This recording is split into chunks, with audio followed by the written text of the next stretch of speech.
ओ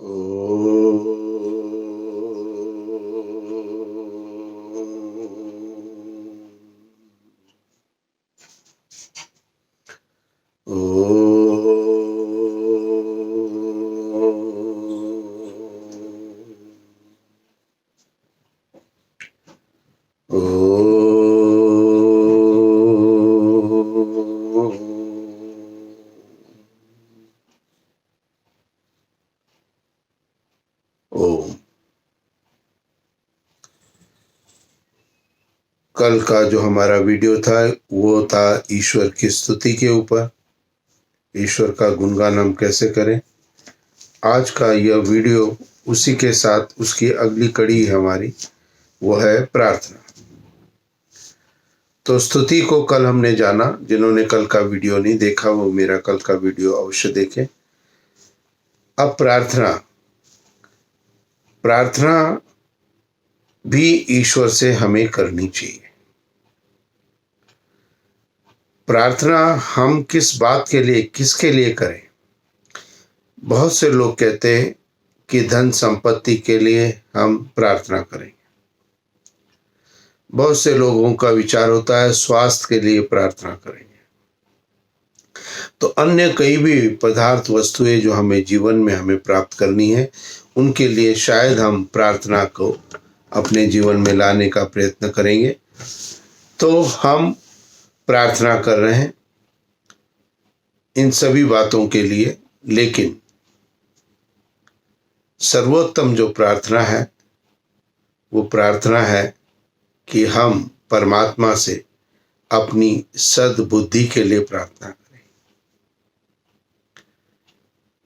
अब सद्बुद्धि से लिए प्रार्थना जब आप करोगे और आपकी बुद्धि पवित्र, शुद्ध और उत्तम बनती चली जाएगी, तो निश्चित रूप से आपकी बुद्धि के लिए आपने जो प्रार्थना की है वह प्रार्थना से आपकी बुद्धि उत्तम होती चली जाएगी। और जो भी कार्य आप करते हो, चाहे धन की प्राप्ति करनी हो, चाहे स्वास्थ्य संबंधी कोई भी विषय हो, उसके लिए आप अपनी बुद्धि का प्रयोग करते हो। तो यदि हम बुद्धि की प्रार्थना परमात्मा से करें तो निश्चित रूप से हमारे जीवन के अंदर में वह प्रार्थना हमारे लिए लाभदायक प्राप्त हो सकती है। इसलिए अपनी बुद्धि को निश्चित रूप से आगे बढ़ाना चाहिए। बुद्धि अर्थात ज्ञान जो प्राप्त होता है, और ज्ञान को स्टोर करने का प्रोसेस बुद्धि में रहता है। अब बुद्धि कैसे बढ़ती है? कई कहते हैं बुद्धि को बढ़ाइए जी। अब प्रार्थना तो हम कर रहे हैं बुद्धि को बढ़ाने के लिए। अब बुद्धि कैसे बढ़ रही है?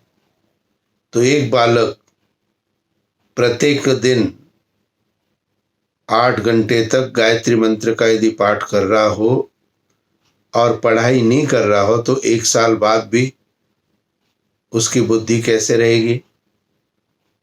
उसकी बुद्धि उस क्षेत्र के साथ में जो पढ़ाई का है उसके साथ कनेक्ट नहीं हो सकती।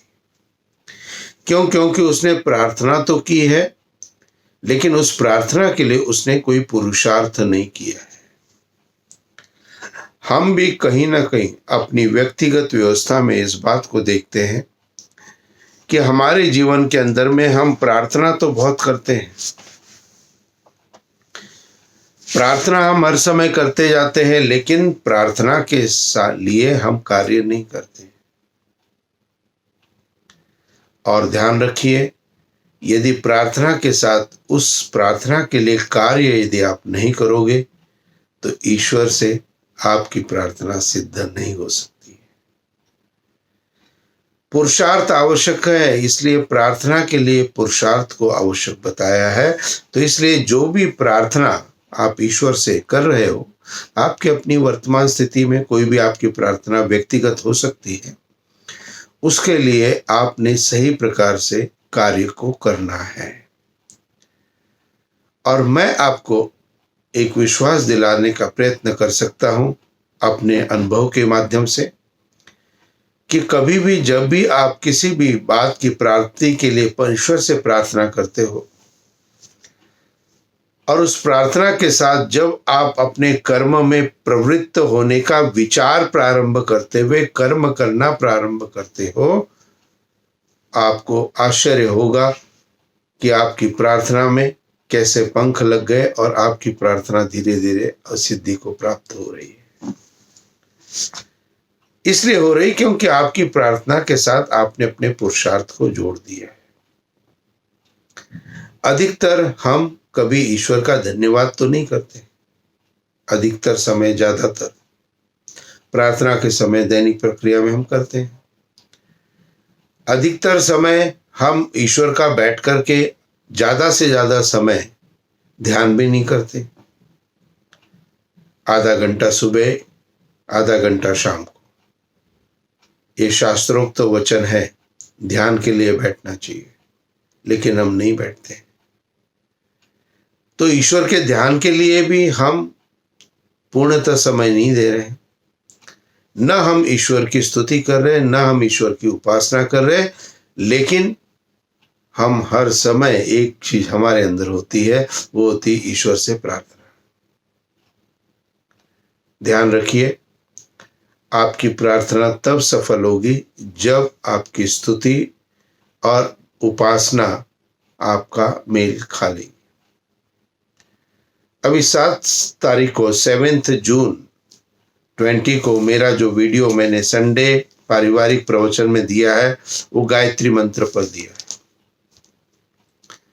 गायत्री मंत्र की विस्तृत व्याख्या उसके अंदर दी गई है। आप सभी उसको परिवार के साथ देखें, बच्चों को भी उसको वीडियो को दिखाएं।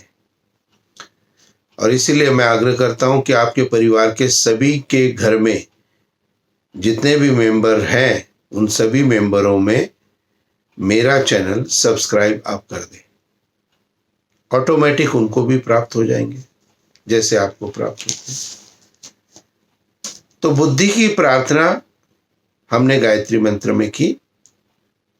परमात्मा की दिव्यता को पहले हमने बताया, ओम भूर्भुवः स्वः तत्सवितुर्वरेण्यं भर्गो देवस्य तक, ईश्वर की स्तुति है। और फिर देवस्य के बाद हम क्या बोलते हैं? धीमहि। धीमहि अर्थ धारण करते हैं किसको? ईश्वर के शुद्ध तेज स्वरूप को। ये उपासना है। तो पहले स्तुति की गायत्री मंत्र में, फिर हमने उपासना की, और उपासना के बाद फिर हम प्रार्थना के अधिकारी बने। इसलिए धियो यो नः प्रचोदयात्। धी कहते बुद्धि को, यो नः जो हमारी बुद्धि को, प्रचोदयात् सत्कर्म में प्रेरणा करे, ये प्रार्थना। तो गायत्री मंत्र का क्रम क्या बना आपका? गायत्री मंत्र का क्रम बना स्तुति, उपासना और फिर प्रार्थना। हमारा क्रम क्या है दैनिक जीवन का? हमारा कर्म है केवल मात्र प्रार्थना। इसलिए स्तुति के बाद आप जो है उपासना को भी ध्यान करें, और उपासना के बाद जब उपासना से आप उठते हो, उससे पूर्व प्रार्थना जरूर करनी चाहिए। प्रार्थना एक आवश्यक अंग है यज्ञ का भी, दैनिक प्रार्थना का भी। जैसे ही हम दैनिक प्रक्रिया को समाप्त करते हैं, हम तुरंत खड़े हो जाते हैं। तुरंत नहीं खड़े होगा। आपकी जो भी दैनिक प्रार्थना आपने की है, उसके बाद 1 मिनट के लिए, 2 मिनट के लिए केवल शांत चित्त बैठ करके अपने लिए मन के अंदर में ईश्वर से प्रार्थना करो। और उस प्रार्थना के लिए आप क्या पुरुषार्थ करेंगे, क्या कार्य करेंगे, उसका भी संकल्प धारण करो। तो दैनिक प्रक्रिया जो आपकी है, उसके साथ आप प्रार्थना को जरूर जोड़िए। जैसे बहुत से लोग कहते हैं कि ईश्वर हमारे मन को जानता है। मन को जानता है, लेकिन यदि प्रार्थना करेंगे तो उस कार्य को करने की प्रेरणा मुझे प्राप्त भी होगी, मैं करूंगा कार्य। और यदि मैं किसी बात की प्रार्थना ही नहीं करता हूं, तो फिर मैं शायद उसके लिए कार्य भी नहीं करूंगा। तो इसलिए यदि विद्यार्थी चाहता है परीक्षा में अच्छे नंबर मेरे आए, उसकी प्रार्थना यदि परमात्मा से करता है, और यदि वो सोचता है कि मेरे मनोभाव को तो ईश्वर जानता ही है, तो इसलिए मुझे प्रार्थना नहीं करनी है, और प्रार्थना न करते हुए वो परीक्षा में अच्छे नंबरों से उत्तीर्ण नहीं हो पाता है। क्यों? क्योंकि उसने अपने मन की प्रार्थना ही रखी, उस प्रार्थना को परमात्मा के सामने प्रस्तुत नहीं किया, और प्रस्तुत करने के बाद में उसके लिए पुरुषार्थ अर्थात कार्य अर्थात पढ़ाई नहीं की। तो केवल जिस प्रकार से एक विद्यार्थी अपने मन में ही सोचे, कक्षा के अंदर 30 विद्यार्थी 30 यही तो सोचेंगे ना कि मेरा जो है उत्तमता बनी रहे, मेरे अच्छे नंबर आए, सभी सोचते हैं बच्चे। लेकिन क्या सबके आते हैं? नहीं आते। जो उसके लिए पुरुषार्थ करता है सिद्धि उसी की होती है।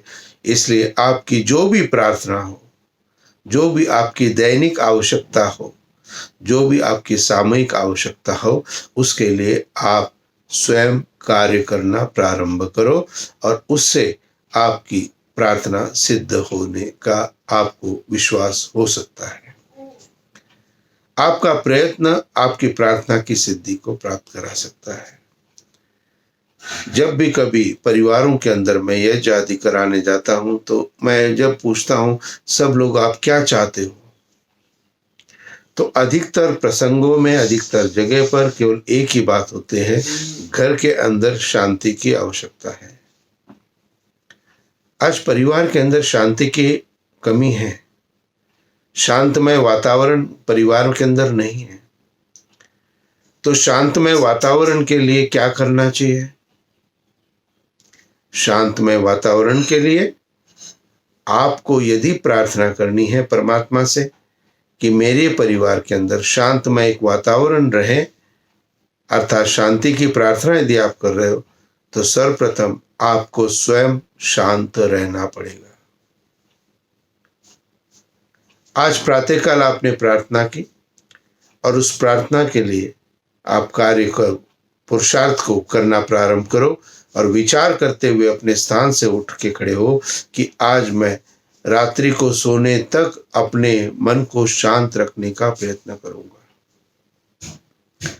ध्यान रखिए, एक बात और हो जाती है, जब भी कोई अपने प्रार्थना को परमात्मा के सामने अपनी दैनिक जो भी उसकी व्यवस्था है प्रार्थना की, उसके बाद अपनी व्यक्तिगत प्रार्थना को जब परमात्मा के साथ सामने रखता है, और उसको लिए जो कार्य करने हैं उसके लिए संकल्प भी जब वो धारण करता है,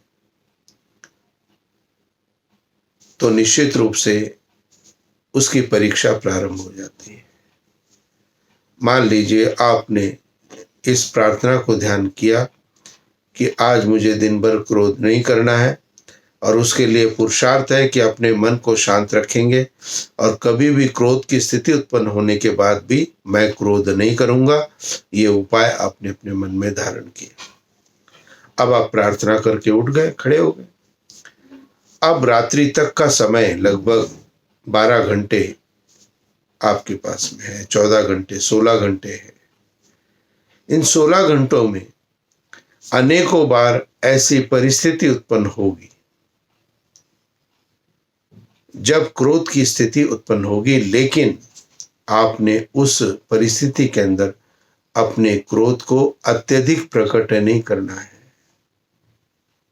बैलेंसिंग क्रोध, एंगर, वन वाक्य, वन सेंटेंस, संतुलित क्रोध आवश्यक है जीवन में, डिसिप्लिन के लिए, अनुशासन के लिए। लेकिन अत्यधिक क्रोध हमारे स्वास्थ्य के लिए हानिकारक है, परिवार के अंदर अशांति के लिए वो कार्य करता है। इसलिए स्वयं हम शांत होने की प्रार्थना नित्य प्रति करना प्रारंभ करें, और क्रोध से हमें शांति चाहिए। प्रत्येक दिन प्रातःकाल उठने के साथ भूमि पर पैर रखने से पहले एक बार ईश्वर का मन के अंदर ध्यान करें, मन के अंदर गायत्री मंत्र का पाठ करें, और प्रत्येक दिन अपने मन के अंदर एक संकल्प धारण करें, आज मैं अत्यधिक क्रोध को प्रकट नहीं करूंगा। ये प्रार्थना नित्य प्रति करना प्रारंभ करें।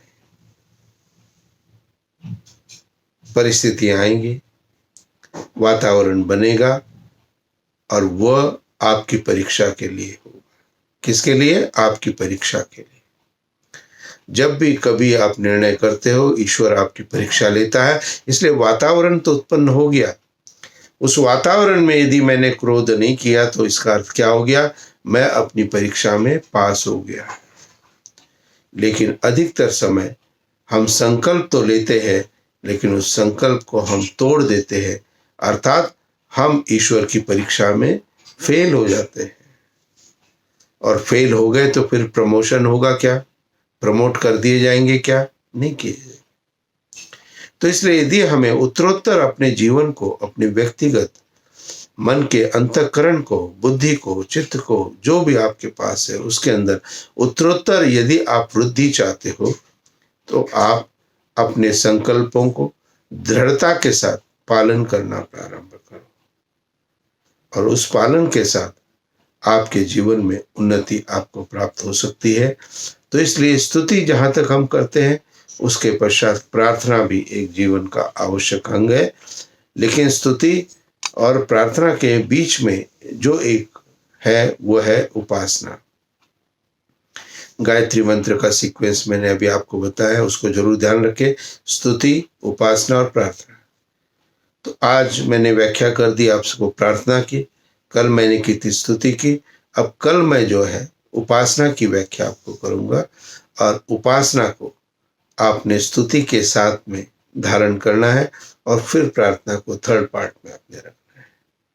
तो ये गायत्री मंत्र का जो सीक्वेंस हमें एक नजर आता है, उसके अंदर में एक महत्वपूर्ण बात, हमें संदेश, एक संकेत उस वेदवाणी के द्वारा परमपिता परमात्मा से प्राप्त हो रहा है।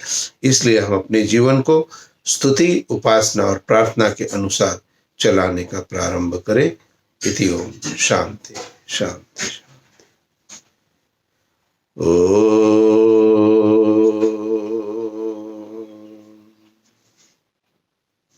शांति शांति शांति।